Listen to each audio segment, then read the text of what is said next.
Olá pessoal, tudo bem? Esse vídeo aqui a gente vai tratar sobre as súmulas e OJs referentes à audiência. Então, já começando, a súmula 69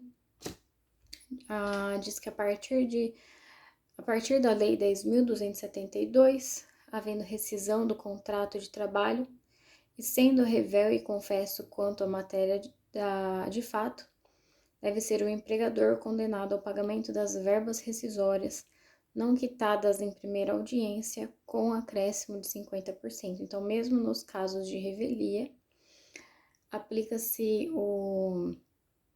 a multa de 50% quando no não pagamento das verbas rescisórias. Depois, a súmula 122 trata da revelia, que a reclamada, ausente a audiência em que deveria apresentar a defesa, é revel, ainda que presente seu advogado munido de procuração, podendo ser ilidida a revelia mediante a apresentação de atestado médico, que deve declarar expressamente a impossibilidade de locomoção do empregador ou do seu preposto no dia da audiência. E aqui tem que fazer uma observação, que hoje a reforma trabalhista, incluiu o parágrafo, vamos ver,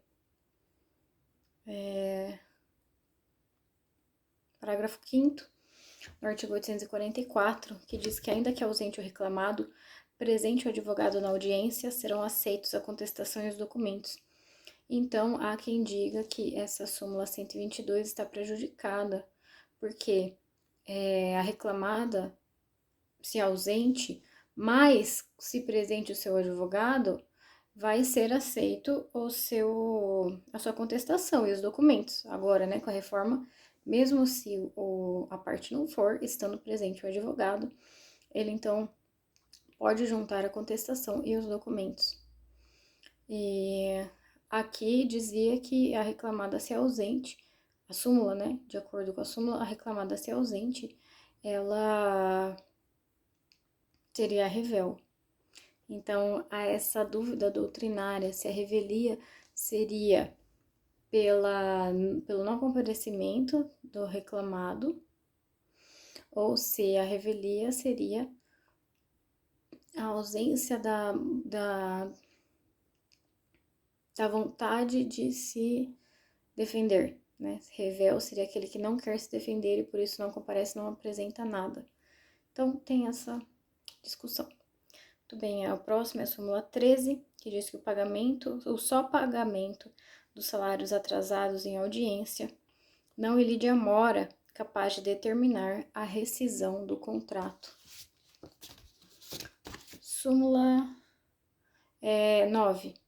A ausência do reclamante quando adiada a instrução após contestada a ação em audiência. A ausência do reclamante quando adiada a instrução após contestada a ação em audiência, não importa o arquivamento do processo. Súmula 74. Aplica-se a confissão à parte que, expressamente intimada com aquela cominação, não comparece à audiência. Olha, que bom que elas estão juntas aqui. A professora Janete sempre menciona essa súmula 9 e a súmula 74. Elas são muito importantes quando a gente vai falar de ausência e revelia. Porque essa súmula 9, olha, tá falando da ausência no adiamento de instrução. E nesse caso aqui, tá falando do arquivamento, que não importa no arquivamento, Se o reclamante falta na audiência que foi adiada, quando adiada a instrução, isso, não arquiva. Então, a súmula 9 fala do arquivamento. E a súmula 74, diferentemente, fala de outra coisa. Não tá falando do arquivamento. Tá falando aqui da confissão, mas também no tocante quando há também ao adiamento da audiência. Então, a súmula 9 fala de uma consequência, que é o não arquivamento. Ausência, de consequência, no caso. E aqui a súmula 74 está falando de outro, outra consequência. Está dizendo que aplica-se a confissão à parte que, expressamente intimada com aquela cominação não comparece à audiência em prosseguimento. Então, se foi audiada a audiência, que a parte deveria depor, e ela não comparece, ela é considerada... Tá falando aqui? Ela é confessa, né? Aplica-se a confissão. Mas quando ela for expressamente intimada com essa cominação. Então, quando ela deveria depor. Esse é o item 1. Item 2. A prova pré-constituída nos autos pode ser levada em conta para confronto com a confissão ficta, não implicando cerceamento de defesa ou indeferimento de provas posteriores.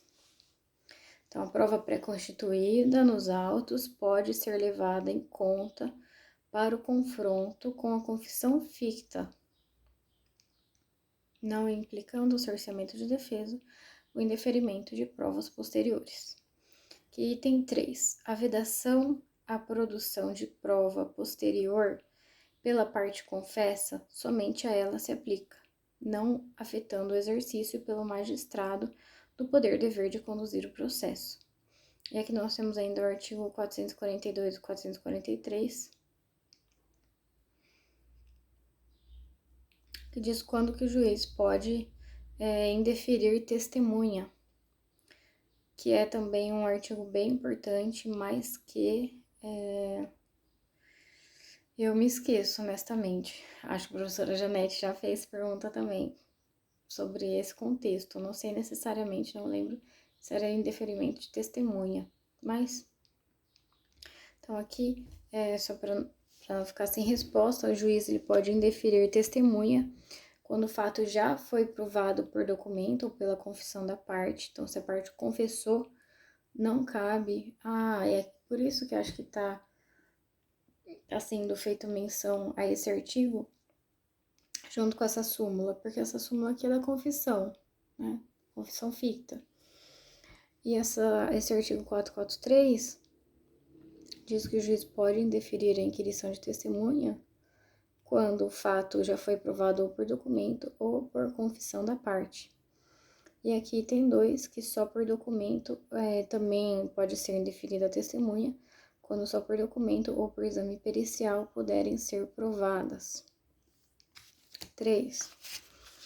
A vedação à produção de prova posterior pela parte confessa, somente a ela se aplica, não afetando o exercício pelo magistrado do poder-dever de conduzir o processo. Então, a vedação à produção de provas pela parte confessa, somente a ela se aplica, não afetando o exercício pelo magistrado do poder-dever de conduzir o processo. Súmula 377. Exceto quanto à reclamação de empregado doméstico ou contra micro ou pequeno empresário, o preposto deve ser empregado do reclamado. Então, esse aqui é antes, né, na verdade, antes da reforma trabalhista. Agora, com o artigo 843, parágrafo 3º, não precisa ser empregado. Mas antes, incidia a súmula 377, que falava que apenas para doméstico ou micro ou pequeno empresário não precisava. Nos demais casos, precisava. Agora nós temos a súmula 383. Inadmissível recurso firmado por advogado. Quer dizer, essa 383 tem 2 itens, tá? O primeiro item é inadmissível recurso firmado por advogado sem procuração juntada aos autos até o momento da sua interposição, salvo mandato tácito. Em caráter excepcional, artigo 104 do CPC de 15, admite-se que o advogado, independentemente de intimação, exiba a procuração no prazo de 5 dias, após a interposição do recurso, prorrogável por igual período, mediante despacho do juiz. Então, é inadmissível recurso firmado por advogado, sem procuração juntada aos autos, até o momento da sua interposição. Tá difícil prestar atenção nesse artigo aqui. Nesse item. É inadmissível o recurso firmado por advogado quando ele não tem procuração aos autos, até o momento da sua interposição, salvo o mandato tácito. Em caráter excepcional, essa é a regra, né? Em regra, não se admite o recurso, salvo se tiver mandato tácito. Regra é essa. Agora vem a exceção. Em caráter excepcional, conforme o artigo 104 do CPC, admite-se que o advogado, independente da intimação, exiba a procuração no prazo de 5 dias após a interposição do recurso, que pode ser prorrogado por igual prazo, mediante um despacho do juiz. Caso não a exiba, considera-se ineficaz o ato praticado e não se conhece do recurso. Agora nós temos o item 2. Verificada a irregularidade de representação da parte em fase recursal, em procuração ou subestabelecimento já constante dos autos, o relator ou o órgão competente para julgamento do recurso vai designar o prazo de 5 dias para que seja sanado o vício. Aqui a gente está falando da irregularidade, tá? O item 1 está falando aqui, não tem procuração, e dele juntar, né, uma procuração. O item 2 está falando da irregularidade de representação da parte em fase recursal, em procuração ou subestabelecimento já constante dos autos. O relator ou o órgão vai designar o prazo de 5 dias para que seja sanado o vício. Descumprida a determinação, o relator não conhecerá do recurso, se a providência couber ao recorrente, ou determinará o desentranhamento das contrarrazões, se a providência couber ao recorrido. Súmula 456. É inválido o instrumento de mandato. Também essa súmula 456, ela tem 3 itens. Primeiro, é inválido o instrumento de mandato firmado em nome de PJ que não contenha pelo menos o nome do outorgante e do signatário, pois estes dados constituem elementos que os individualizam. Item 2. Verificada a irregularidade de representação da parte na instância originária, o juiz designará o prazo de 5 dias para que seja sanado o vício. Aqui, irregularidade da representação. A súmula 383 está falando aqui de irregularidade também de representação do advogado. E eu acho que nesse caso aqui, de acordo com o contexto do item 1, talvez seja irregularidade de representação da parte. Da parte, tá escrito aqui. Então, o item 2, a súmula 456, da irregularidade da parte. A súmula que nós vimos acima, 383, é da irregularidade da representação do advogado.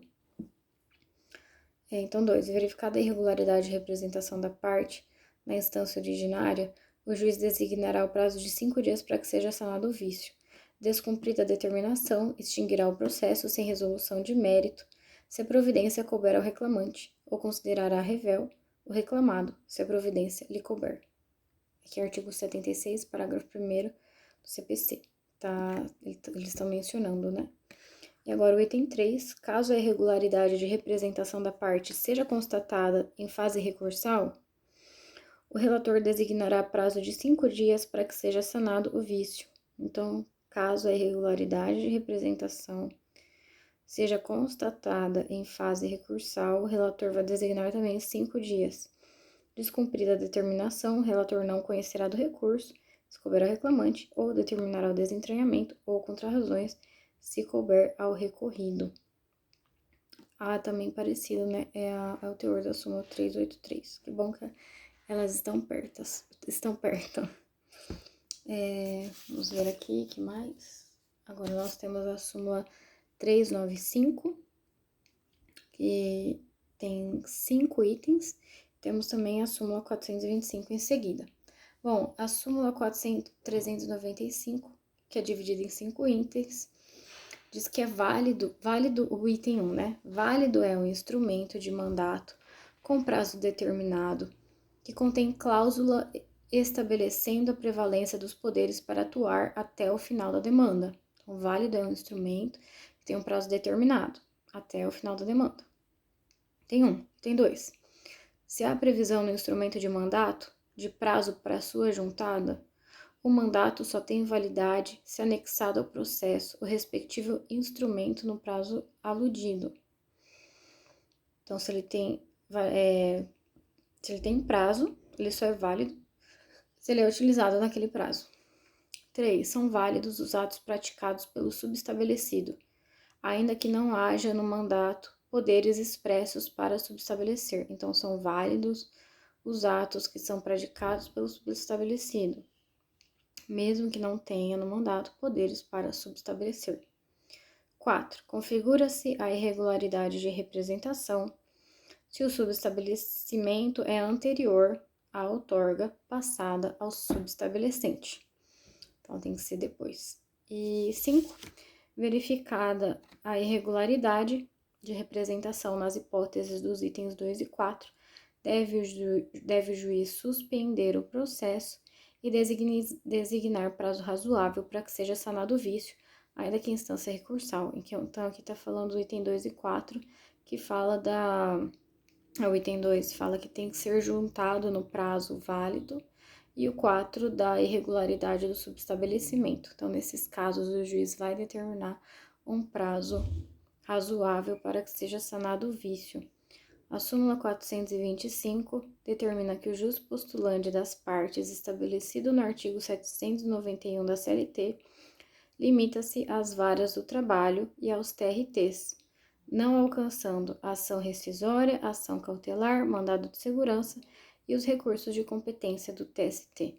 Então, o jus postulante limita-se às varas do trabalho e aos TRTs, não alcança ação rescisória, ação cautelar, mandado de segurança e recursos de competência no trabalho, e ele está também ali para a gente lembrar que desse tema que é jus postulante, tá, tem a súmula 425 e o artigo 791 da CLT. Em seguida, nós temos aqui a súmula 436, tem 2 itens. O primeiro diz que a União, Estados, Municípios e Distrito Federal, suas autarquias e fundações públicas, quando representadas em juízo, ativa e passivamente por seus procuradores, estão dispensadas da juntada de instrumento de mandato e comprovação do ato de nomeação. Então, a gente tem a União, Estado, Município, Distrito Federal. As autarquias e fundações públicas, quando representadas em juízo, ativa e passivamente por seus procuradores, estão dispensados da juntada do instrumento de mandato. Temos aqui o item 2, que afirma que para efeitos do item anterior, é essencial que o signatário ao menos declare-se exercente do cargo de procurador, não bastando a indicação do número da OAB. Então,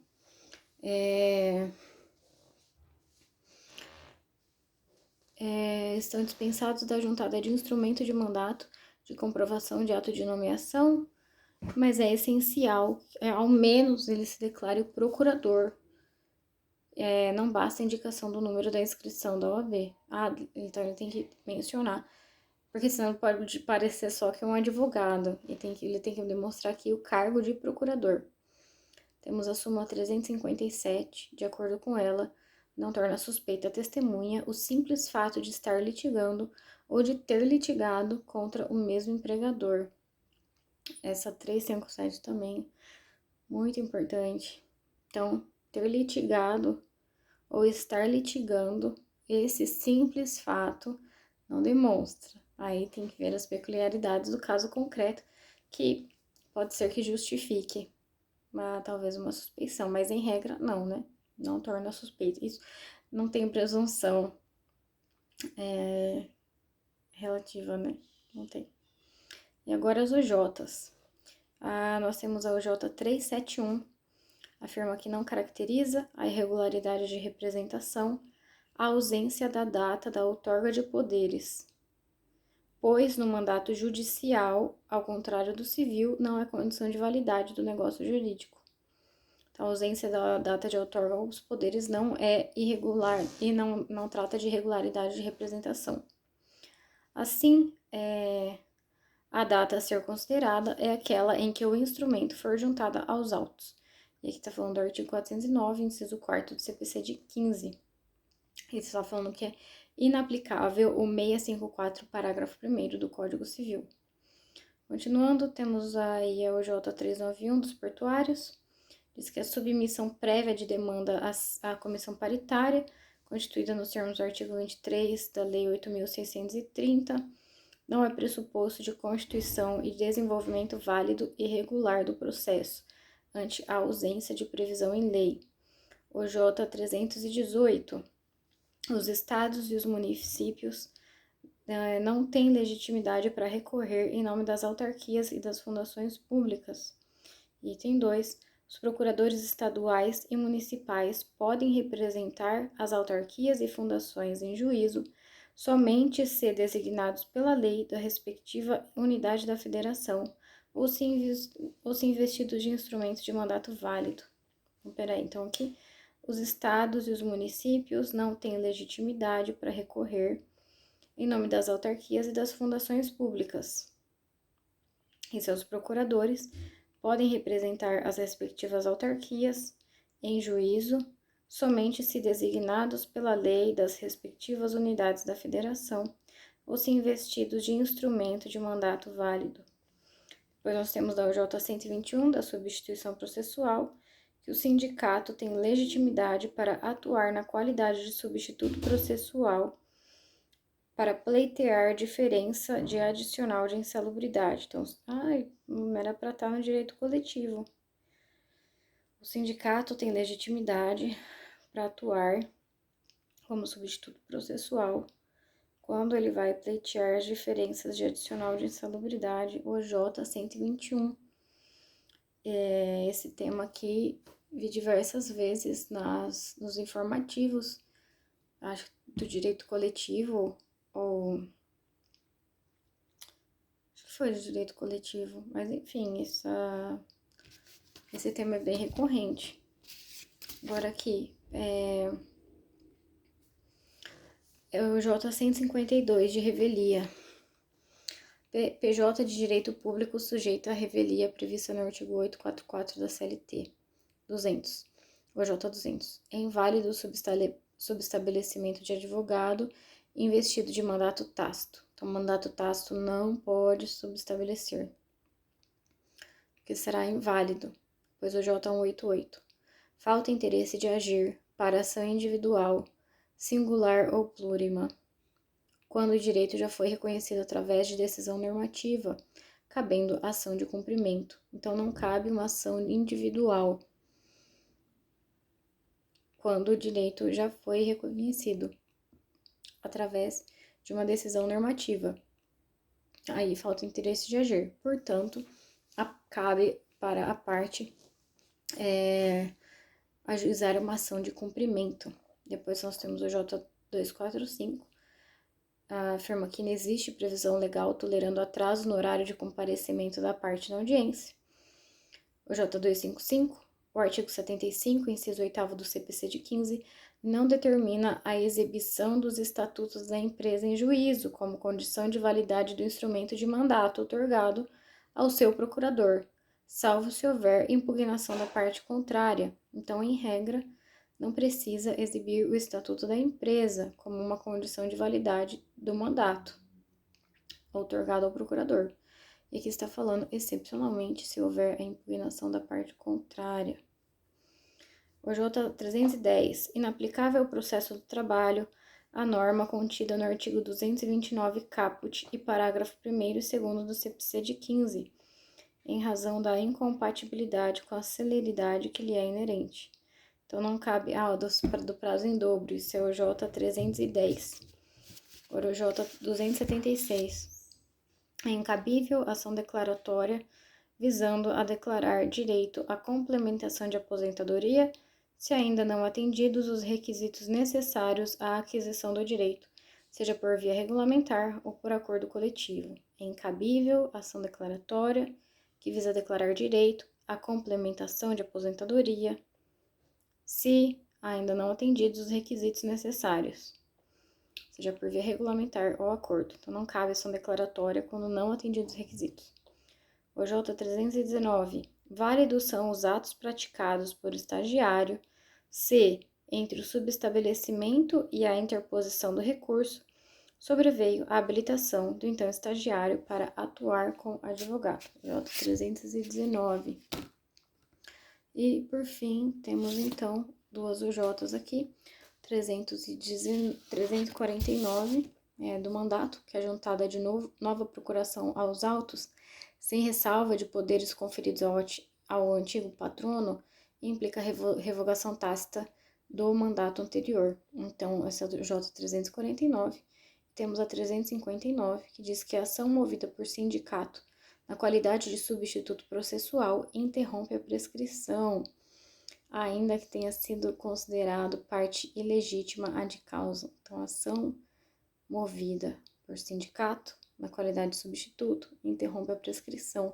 Isso é super importante e tá aqui na UJ 359 da SBDI 1, e mesmo que ele tenha sido considerado parte ilegítima.